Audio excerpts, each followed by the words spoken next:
প্রতিটি যাত্রার শুরুতে আমাদের মনে একটাই প্রার্থনা থাকে, নিরাপদে গন্তব্যে পৌঁছানো। কিন্তু বাংলাদেশের বর্তমান প্রেক্ষাপটে নিরাপত্তা শব্দটি যেন কেবল কাগজে কলমেই সীমাবদ্ধ। সড়কের ভাঙাচোরা দশা, লক্ষ্মর-ঝক্কর বাস আর রেল লাইনের জরাজীর্ণ স্লিপার আমাদের জীবনকে প্রতিনিয়ত মৃত্যুর মুখে ঠেলে দিচ্ছে। যখন একটি বাস খাদে পড়ে বা একটি ট্রেন লাইনচ্যুত হয়, তখন কেবল একটি যান দুমড়ে মুচড়ে যায় না, গুড়িয়ে যায় এক একটি পরিবারের স্বপ্ন।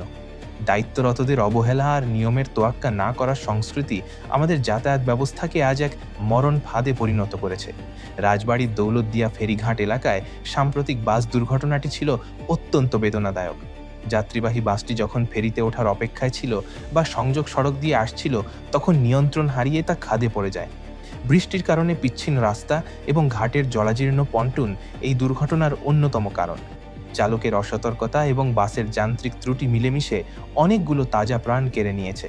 প্রিয়জনের কাছে ফেরার আকুতি নিমেষেই আর্তনাদে পরিণত হয়েছে। বগুড়ার সান্তাহার রেলওয়ে জাংশন এলাকায় ঘটে যাওয়া দুর্ঘটনাটি রেলওয়ের দুর্বল রক্ষণাবেক্ষণকে আবার সামনে এনেছে। সেখানে চলন্ত ট্রেনের বগি লাইনচ্যুত হওয়ার ফলে শত শত যাত্রী চরম আতঙ্কে দিন কাটিয়েছে। টাঙ্গাইলের কালিহাতীতে ট্রেন লাইনচ্যুত হওয়ার ঘটনাটি ছিল ভয়াবহ।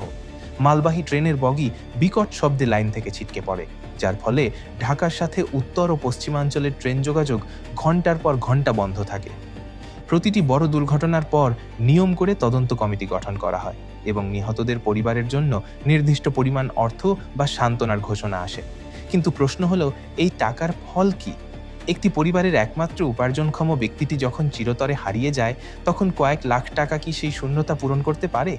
এই অর্থ কি সেই সন্তানের মাথার উপর বাবার হাত ফিরিয়ে দিতে পারে, নাকি বৃদ্ধ মা বাবার শেষ সম্বলটুকু ফিরিয়ে দেয়? দৌলতদিয়া থেকে কালিহাতী প্রতিটি দুর্ঘটনায় আমাদের চোখে আঙুল দিয়ে দেখিয়ে দিচ্ছে যে আমরা কতটা অনিরাপদ, আর কত প্রাণ ঝরলে আমাদের টনক নড়বে। কেবল তদন্ত কমিটি গঠন নয়, বরং প্রতিটি রুটে কঠোর তদারকি আর নিরাপদ অবকাঠামো নিশ্চিত করা এখন সময়ের দাবি। আমরা গন্তব্যে পৌঁছতে চাই, লাশ হয়ে ফিরতে চাই না।